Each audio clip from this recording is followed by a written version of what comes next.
EUTOS-ა და NATO-s საპარლამენტო ასამბლეის დელეგაციებთან ერთად ჩვენ ვაკვირდებოდით საქართველოში საარჩევნო გარემოს. ეს იყო პირველი არჩევნები საქართველოში, რომელიც მთლიანად პროპორციული სისტემით ჩატარდა. რა დასკვნა გავაკეთეთ ჩვენ ამ დაკვირვების შედეგად? არჩევნები ჩატარდა მაღალი პოლარიზაციის ფონზე. ასევე დიდი ანტაგონიზმი ჩანდა მმართველ ძალასა და ოპოზიციას შორის. ჩვენ შეშფოთებულები ვართ სამოქალაქო საზოგადოების მიმართ სიძულვილის ენის გამოხატვის გამო. იყო ხმების მოსყიდვისა და რამდენჯერმე ხმის მიცემის შემთხვევები, განსაკუთრებით სოფლად. საარჩევნო უბნებზე იყო დამონტაჟებული კამერები, ხდებოდა ხალხის დაშინება და ამომრჩეველთა გაკონტროლება. ხალხს ჰქონდა განცდა, რომ მათ დიდი ძმა უთვალთვალებს. ასევე არსებობდა კითხვები გარკვეული სახელმწიფო ინსტიტუტების მიუკერძოებლობისა და დამოუკიდებლობის მიმართულებით. ამ ყველაფერმა საკმაოდ დააზიანა საარჩევნო პროცესის გამჭვირვალობა და მისი შედეგების მიმართ ნდობა. ამიტომ გაჩნდა კითხვები, გამოხატავდა თუ არა არჩევნები ქართველი ხალხის ნამდვილ სურვილს. იყო სერიოზული ეჭვები იმის თაობაზე, უზრუნველყოფდა თუ არა საარჩევნო გარემო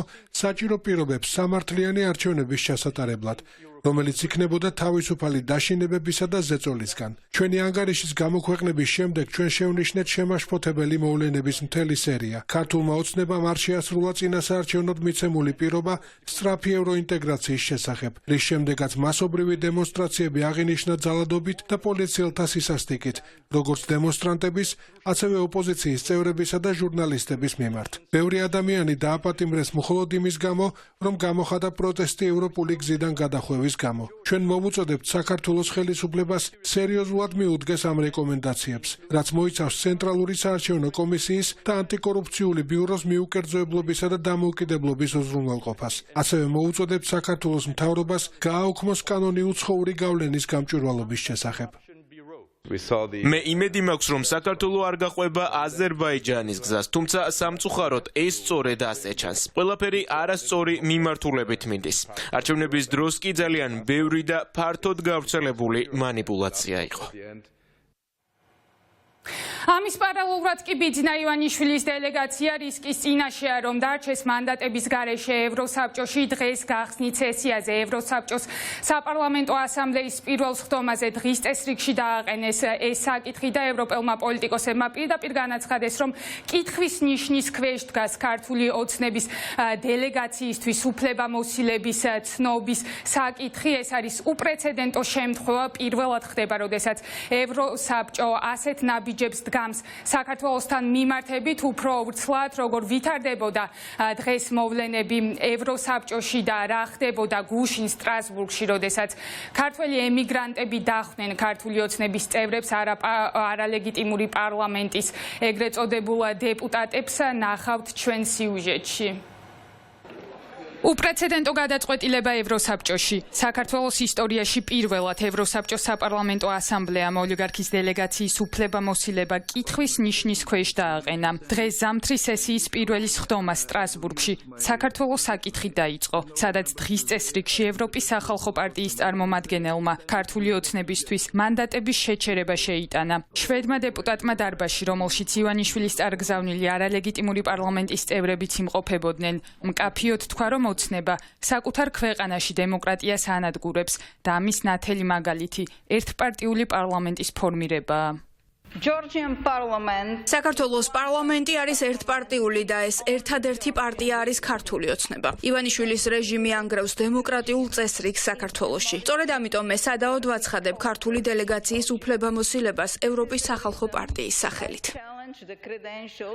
ოლიგარქის გუნდის არცნობის საკითხზე დისკუსია ოფიციალურად მას შემდეგ დაიწყო, რაც იპიპის წევრის ინიციატივას სხდომაზე სხვა პოლიტიკური ჯგუფების მხარდაჭერა მოჰყვა. ახლა ოცნების დელეგაციის უფლებამოსილებაზე მონიტორინგის კომიტეტმა უნდა იმსჯელოს და სავარაუდოდ ოთხშაბათს საკითხს კენჭისყრაზე გაიტანენ. ასეთი რამე ევროსაბჭოს საქართველოსთან მიმართებით არასდროს მოუმოქმედია. მსგავსი პრეცედენტი მხოლოდ რუსეთისა და აზერბაიჯანის დელეგაციების შემთხვევაში ფიქსირდება, როცა ამ ქვეყნების წარმომადგენლებს ოფიციალური სტატუსი ევროსაბჭოში, მათ სახელმწიფოებში არადემოკრატიული ნაბიჯების გადადგმისთვის შეუჩერეს. ის რომ კოცებმა აქ ჩამოიყვანეს ეკასეფაშვილი ხალხის ძალიდან, რომელსაც ახლა ასაღებენ, აცილობენ, რომ გაასაღობთ, რომ ის არის ოპოზიცია, ამას ცხადი აქ არ ჭამენ და შემდეგ ამას ჭირდებოდა, რომ 30 დეპუტატს დაეჭირა მხარი ამ ინიციატივისთვის და დარბაზში 30 კი არა, მეგონი 9 დარბაზი ადგა და დაუჭირა მას ხარი.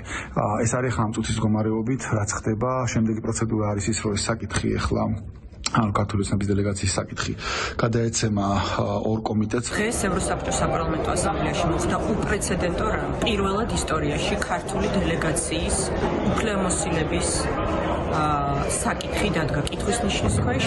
არცნო ევროსაბჭოს საპარლამენტო ასამბლეამ ქართული დელეგაციის უფლებამოსილება და გადასცა აღნიშნული საკითხი მონიტორინგის კომიტეტს. ასეთი რამ არასოდეს მომხდარა საქართველოს დელეგაციასთან მიმართებაში და ასეთი პრეცედენტი არსებობს მხოლოდ და მხოლოდ რუსეთის და აზერბაიჯანის შემთხვევაში.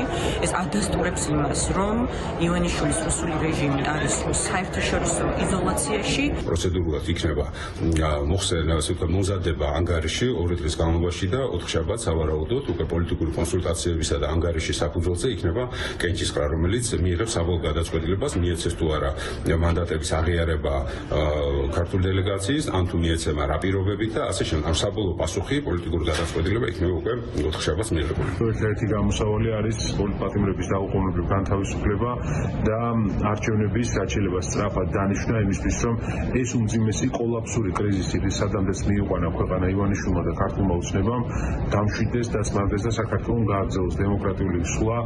იპიპის გარდა უკვე ცნობილია, რომ ივანიშვილის დელეგაციას არ ცნობს არც ალდეს პოლიტიკური ჯგუფი. ეს გადაწყვეტილება დღეს ალდეს ბიურომ კონსენსუსის საფუძველზე მიიღო. სტრასბურგში პარტნიორების უმძიმესი გზავნილების მოსმენა სავარაუდოდ პირადადაც მოუწევდა სტრასბურგში ჩასულ დელეგაციას, რომელსაც თეა წულუკიანი ხელმძღვანელობს. მასთან ერთად ევროსაბჭოს საპარლამენტო ასამბლეაზე დასასწრებად სტრასბურგში გივი მიქანაძე, ეკა სეფაშვილი და თამარ ტალიაშვილიც ჩავიდნენ. ვიდრე დღეს ოცნება საერთაშორისო არენაზე კიდევ ერთ კრახს განიცდიდა. გუშინ ეგრეთ წოდებულ დეპუტატებს მძიმე საღამოს გადატანა მოუწიათ. ქართველი ემიგრანტები ჯერ თეა წულუკიანს სასტუმროში მიმავალ გზაზე დახვდნენ და შეახსენეს, რომ ოცნებას ევროპაში სიარულის არანაირი მორალური უფლება არ აქვს მაშინ, როცა საკუთარ ქვეყანაში რეჟიმი ღიად ანტიდასავლურ და ქართველი ხალხისთვის საზიანო პოლიტიკას ატარებს.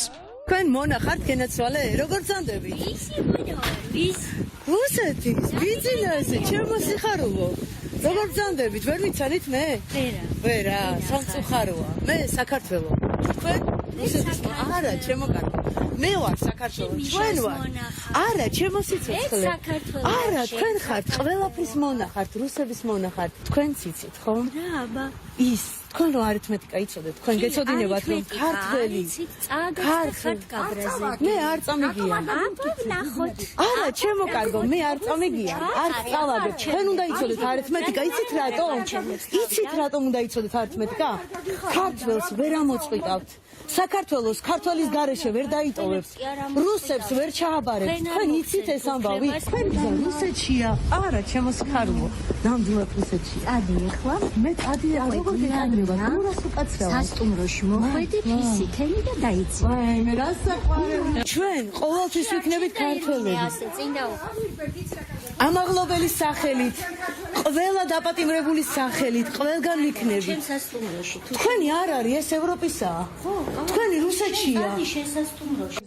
იუსტიციის ყოფილი მინისტრის შემდეგ საქართველოს მოქალაქეები იმ რესტორანში მივიდნენ, სადაც არალეგიტიმური პარლამენტის დანარჩენი დეპუტატები ვახშმობდნენ და პირადად გადასცეს სისტემის მიერ სასტიკად ნაცემი ახალგაზრდების ფოტოსურათები. ემიგრანტებმა ოლიგარქის პარლამენტარებს მოუწოდეს რეჟიმის ტყვეების დაუყოვნებლივ გათავისუფლებისკენ.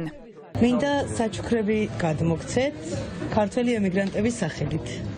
ხო შეიძლება? ყველას თქვენი აუცილებლად კი მინდა რომ ნახოთ რა. მე ნახოთ. არა ნახეთ თუ შეიძლება. იმის გამო რომ მინდა ნახოთ. ძალიან რაღაც საუბარი აქვს თუ შეიძლება. მართლა? ანუ უბრალოდ იცით რატო გაგიკეთეთ ეს საჩუქარი რომ თქვენთვის ევროპაში ადგილი არ არის. თქვენთვის ადგილია რუსეთში, იმიტომ რომ თქვენ ხართ საქართველოს გამკეთებელი. არა, ჩემო კარგო, ეს მთელი ემიგრაციის, მთელი ქართველების დასკვნა. როგორ გეკადრებათ, ჩემო კარგებო?